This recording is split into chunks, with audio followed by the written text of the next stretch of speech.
Good Tuesday evening and welcome to the NCWLIFE Evening News. I'm Grant Olson.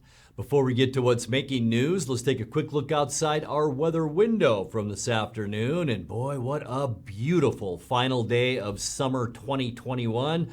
Lots of blue sky out there, virtually no wind at all this afternoon, and it was just comfortable with temperatures predominantly in the lower to mid 70s around the area. And as we make our way through the rest of the week, man, it looks nice. 75 tomorrow, a little bit cooler Thursday, and then we will warm up big time as we get into Friday and especially into Saturday. We will talk much more weekend weather coming up a little bit later on.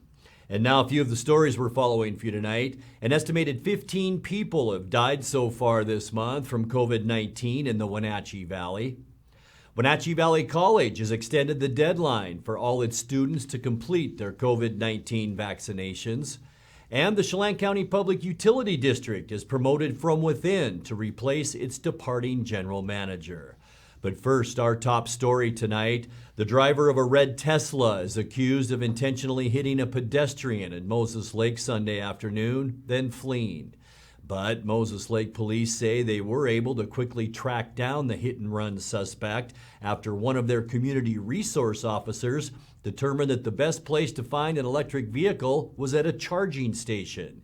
Police say that the unidentified suspect was arrested while trying to charge his vehicle by illegally using an electrical outlet next to the post office at Sinquisi Square. According to police, about 1 p.m., the Tesla driver was having a verbal altercation with the pedestrian on East Yanazawa Boulevard and then ran into him as 3 witnesses looked on. The handprints of the victim are reportedly found on the hood of the Tesla. Police say the victim suffered minor bumps, bruises, and cuts. The suspect was booked into the Grant County Jail for second-degree felony assault and hit and run. An estimated 15 people have died so far this month from COVID-19 in the Wenatchee Valley. Those have not yet been confirmed by death certificate, but the Chelan Douglas Health District says they account for local COVID patients who died while in treatment during September. That's the same number of COVID deaths recorded for all of December.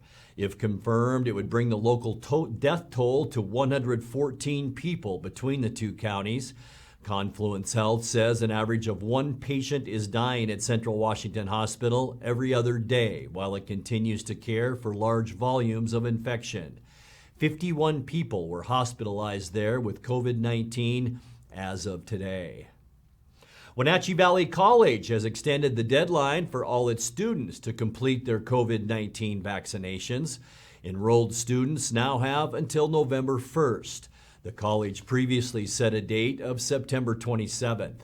Students who don't have medical or religious exemption and aren't fully vaccinated by the deadline could be disenrolled from in-person classes or have a hold placed on their registration for winter quarter. The most common COVID-19 vaccinations require 2 shots.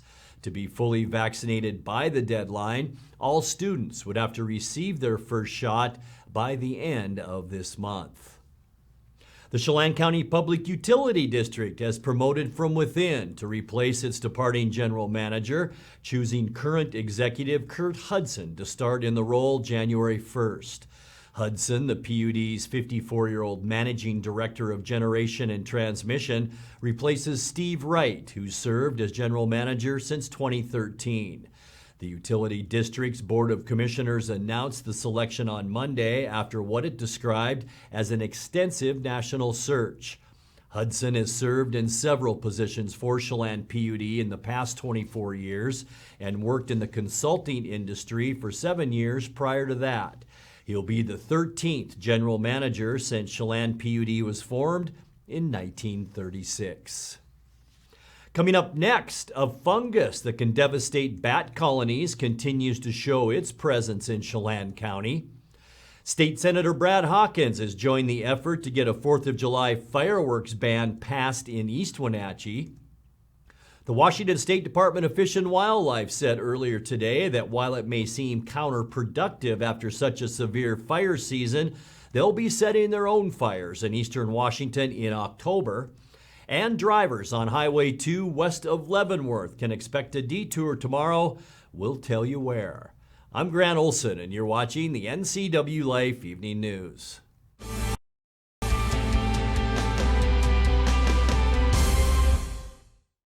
You love to help others.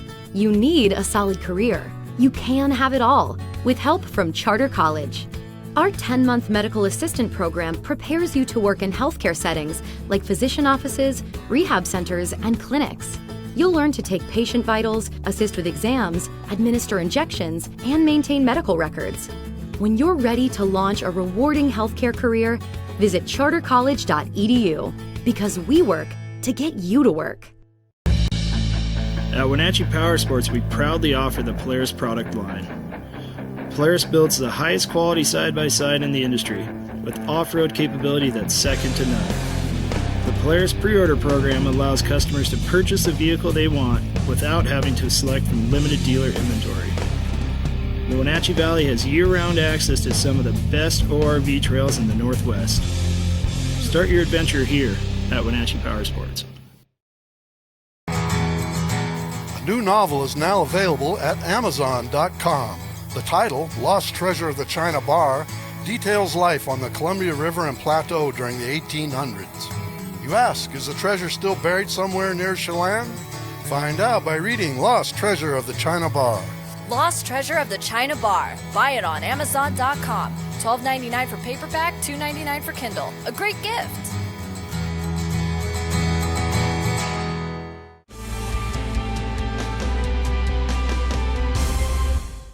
Welcome back. In another news, a fungus that can devastate bat colonies continue to show its presence in Chelan County.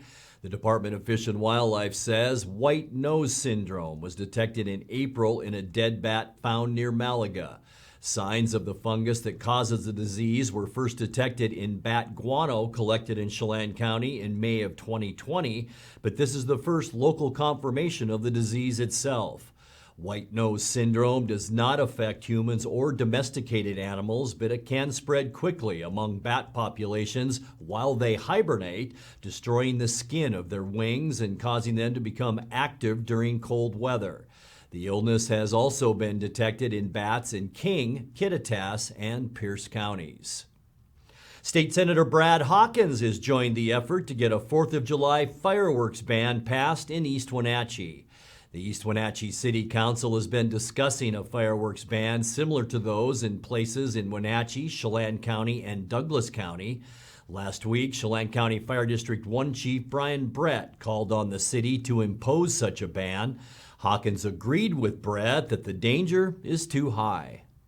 We've had some very difficult years with wildfire, and taxpayers have invested millions of dollars to reduce our risk, so it's very troubling during periods of extreme heat and windy conditions to drive around town and see fireworks being sold. Hopefully we can make it a summer tradition to enjoy our community fireworks celebration rather than summers of smoke-filled skies, but it's going to take work and cooperation at all levels of government, local, state, and federal, and private parties to get this done. The Washington State Department of Fish and Wildlife said today that while it may seem counterproductive after such a severe fire season, they'll be setting their own fires in eastern Washington in October. Fish and Wildlife has scheduled prescribed burns that include 150 acres at Lily Lake in the Clockham Wildlife Area. That area is about 15 miles southeast of Wenatchee. There also is a 248-acre burn scheduled along Ramsey Creek in the Methow Wildlife Area. That burn will be about 10 miles northeast of Winthrop. When the burns will take place depends on weather conditions. Well, drivers on Highway 2 west of Leavenworth can expect a detour tomorrow. The State Department of Transportation will close Tumwater Canyon from 8 a.m. to 3 p.m. for some pre-winter maintenance.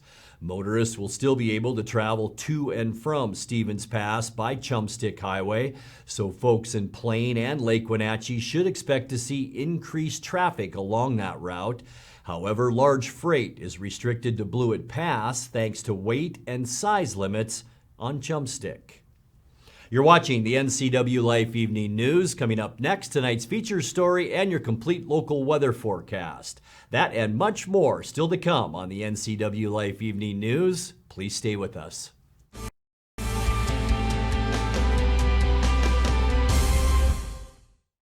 At D.A. Davidson in Wenatchee, they believe your investment success begins with a personalized plan.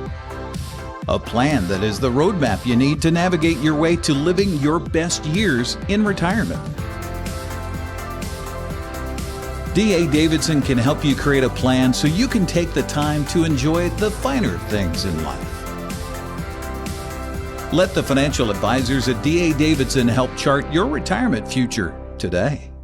Dr. Divis is proud to announce that Dr. Taylor Pedigo has joined the Wenatchee Dental Arts team. After much research, Dr. Pedigo chose Wenatchee Dental Arts as the place to practice and Wenatchee as the place to live. Dr. Pedigo is an honors graduate of the UCLA School of Dentistry and has made our valley his home. Wenatchee Dental Arts offers complete comprehensive dentistry from routine teeth cleaning to sedation dentistry. Wenatchee Dental Arts now offering 2 dentists to serve all your dental needs. Call for your appointment today. At Local Myth Pizza, we believe in real food, freshly prepared with only premium ingredients. Our cheeses are imported from Italy. Our sauces, dressings, and even our sausages are made in-house fresh daily. Featuring Northwest craft beers and 30 Chelan Valley wines and ciders. Family fun and amazing food. Eat local, drink local, and be local at Local Myth Pizza. Come see why Sunset Magazine says you can't beat Local Myth Pizza. Counterplay inside, picking his way back to the 10, to the 5, High school sports is back, and NCWLIFE Channel's got you covered. Tune in for football, girls soccer, and volleyball right here. Thanks to our sponsors, Charter College, Confluence Health, Dick's Heating and Air Conditioning, and Global Car Care. Follow all the action of high school sports on your local TV station, the NCWLIFE Channel. 14, they come back.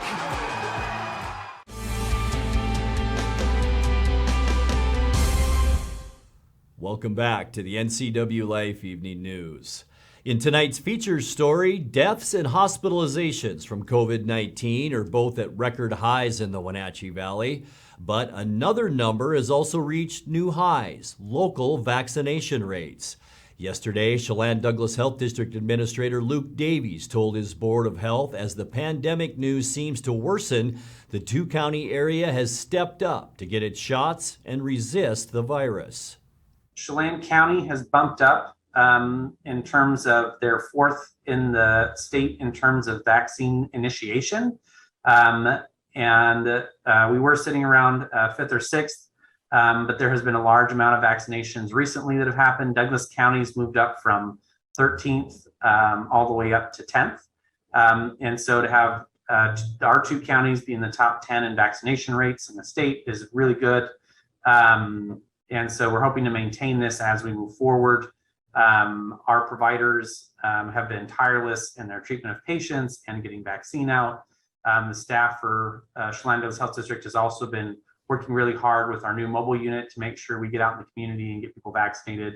We're still working out some of the kinks in our system, but our staff are doing a great job of making sure that we get out there as we move forward. So this is a pretty big feather in our cap. We're the top 2 counties in Eastern Washington and within the top 10 in the state, ahead of most of Western Washington as well. We saw an increase in uptake in the 20 to 34-year-olds a couple weeks ago. This was down below, I believe, 60%. And so you can see that it's percent of initiating, percent of fully vaccinated. This large gap means that people are still waiting for their second dose. So these groups, 16 to 19, 20 to 34, 35 to 49, we've seen a big increase in these age groups just within the last 2 months.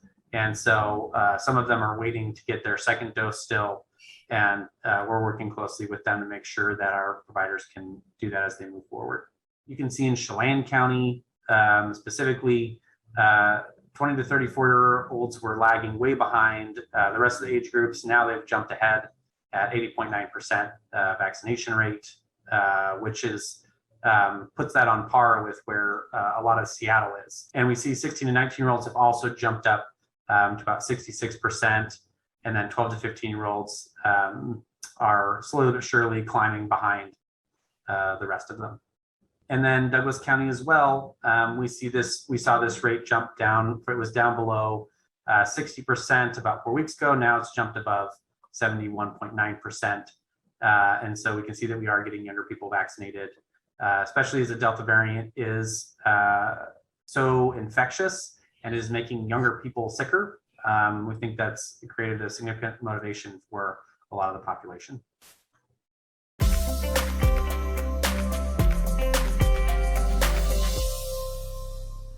All right, let's take a check now of your North Central Washington weather forecast. Hope your Tuesday was a great one. No complaints in the weather department. In fact, there shouldn't be any complaints, I should say. Just a fabulous day all across North Central Washington.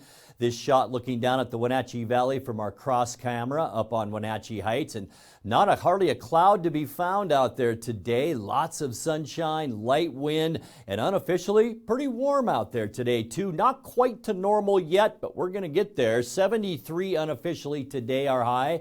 75 is our normal high. 47 this morning. It was a little chilly out there. 51 is our normal low. Record high set back in 1967 at 92. Boy, it was a cold one in 1983. That's the third day in a row that we've seen record lows in 1983, all in the 30s. So that was a cold end of September. Precipitation, we're still stuck at 3.22 inches since January 1st, and that is an 1.75 inches below where we should be for this time of year. Sunrise this morning, 6:47, and the sun will set tonight at 7. And this is the last time that we will see a 7 o'clock sunset until next May. Let's take a look now at your hump day weather, and it looks very, very nice out there. In fact, we are just going to see a little bit of a warm up each day, except Thursday, which will be a lot like tomorrow. And then wait until you see that weekend weather forecast. 77s to our south, Moses Lake, Ephrata, and Quincy. We will see 77 as well in the Wenatchee area. And then just a little bit cooler as we make our way north. There is a cold front that will slide through tomorrow. So all of our viewing spots to the north will be just a little bit cooler than for us in the south. But boy, as you can see, just a beautiful day with generally temperatures in the mid-70s. Tonight, partly cloudy skies. We will see calm winds out there. Temperatures will remain in the mid-50s. High pressure here. Also high pressure out in the Pacific. That's just keeping every storm system at bay, at least for now. Fall begins tomorrow. Yeah, first day of autumn, and it'll happen at 12:20 p.m. Mostly cloudy skies in the morning, clearing in the afternoon, and nice as we just talked about with highs generally in the mid-70s. For Thursday, sunny. Temperatures will be seasonal as this cold front moves through. We'll still see a little bit cooler temperatures behind that, but here comes another ridge of high pressure, and boy, it will intensify as we get you into your Friday. Sunny and warmer should be perfect for the Bridge of Sportsmanship game Friday with high temperatures upper 70s to near 80 degrees on Friday, and even warmer than that on Saturday. Sunny and unseasonably warm with high temperatures in the low to mid 80s. We will be approaching some record highs on Saturday, and then high pressure begins to break down a little bit as we get into Sunday, and that's going to allow this giant area of low pressure to move in. We'll still be in the low 80s on Sunday before we cool down a little bit as we get you into your Monday. We'll see an increase in clouds too. Here's the frontal system associated with this area of low pressure, and we will see a good amount of rain, especially to our west on Monday. A little cooler too with highs in the upper 70s, and past Monday it looks like midweek, wet next week, we will see some wet weather here in north central Washington. Let's take a look now at your 7-day forecast. Tonight, 53 degrees, so a little bit warmer with the cloud cover out there. 77 and partly cloudy tomorrow. Sunshine Thursday, Friday, Saturday, and we will slowly warm up all the way to about 83 degrees on Saturday. Finishing up our weekend on Sunday, we can expect mostly sunny skies with temperatures around 81 degrees, and then just slightly cooler on Monday with mostly sunny skies turning partly cloudy in the afternoon. Your high temperature Monday of 78 degrees. And that's a look at your local weather forecast. Coming up next, tonight's sports report with Eric Granstrom and more as the NCWLIFE Evening News continues. continues right after this.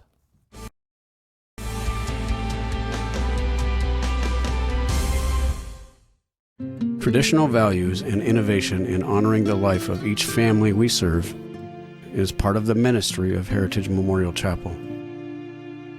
Our staff is committed to walk with your family with compassion through this time of grief. We are here to help and here to serve, the right kind of help when you need it most. Heritage Memorial Chapel.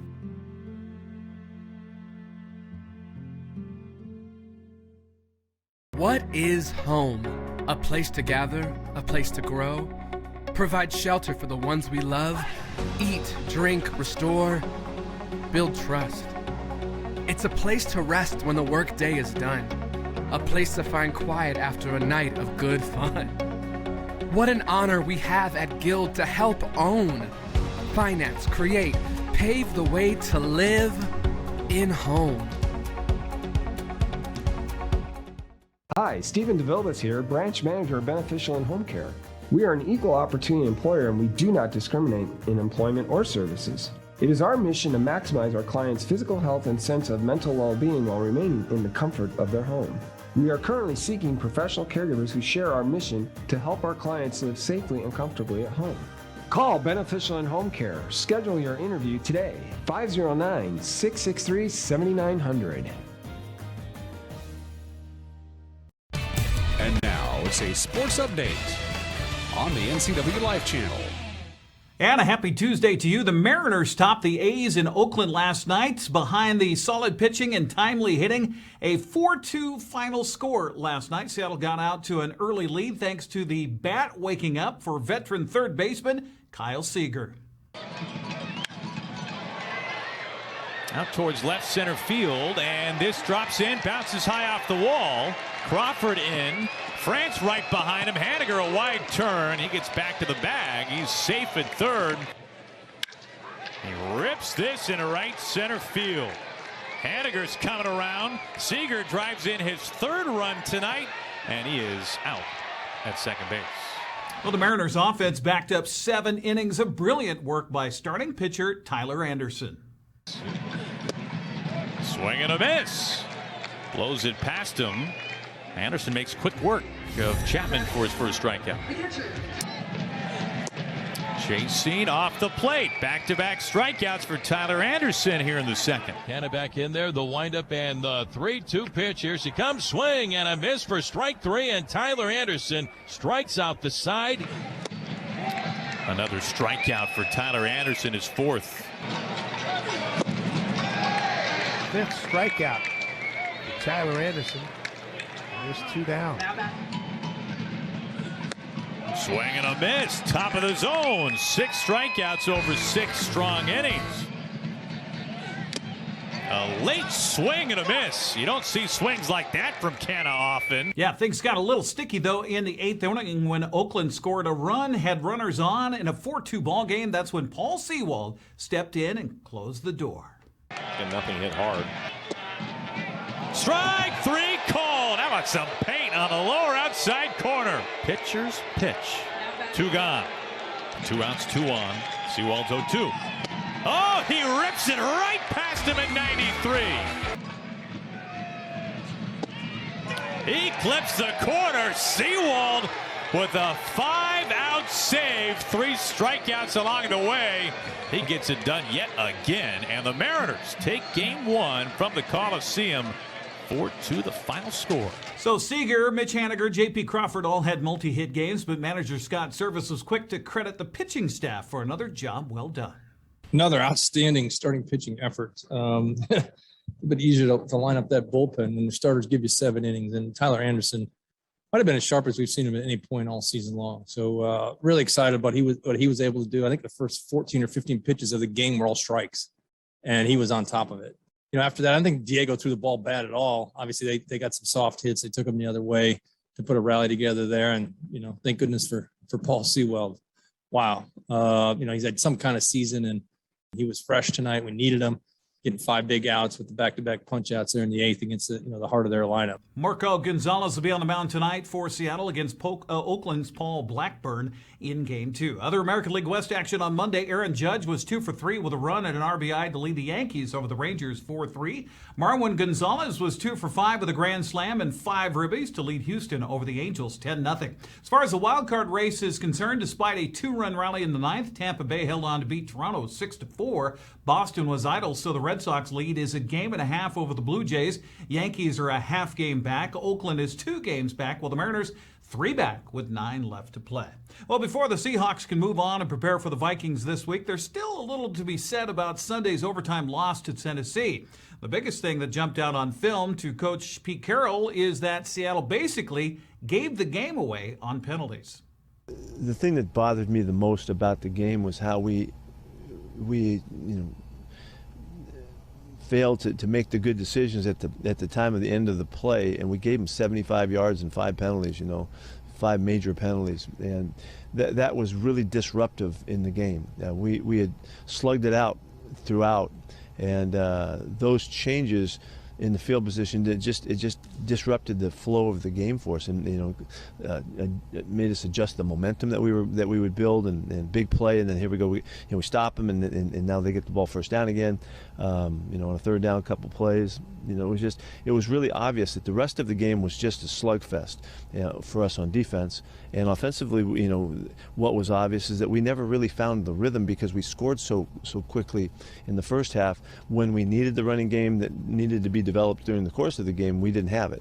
There was a game to be won there, and that's why it was, it's a real disappointment to let them get away with it. Seattle will travel to Minnesota Sunday to take on the 0-2 Vikings at U.S. Bank Stadium, 1:25 in the afternoon on Fox. There was one local prep girls soccer game to report on from Monday. Bridgeport improved to 5-2 on the season with a 2-0 win over Okanagan. By the way, thanks to Les Schwab for sponsoring the scoreboard again. Very busy soccer schedule today. Omak hosting Lake Roosevelt. Cascade welcomes Natchez Valley. Brewster plays at Chelan. Manson hosts Pateros. Tonight, it's Sela at Ephrata, Kashmir at LaSalle. Then at 7 o'clock, Eastmont hosting Sunnyside. Wenatchee's in West Valley. Moses Lake welcomes Davis. Now, speaking of that Eastmont-Sunnyside matchup, we'll have that game live here on the NCWLIFE channel tonight. Sebastian Moraga and Matt Wiesen with a call. Pregame from Wildcat Stadium gets underway at 6:45.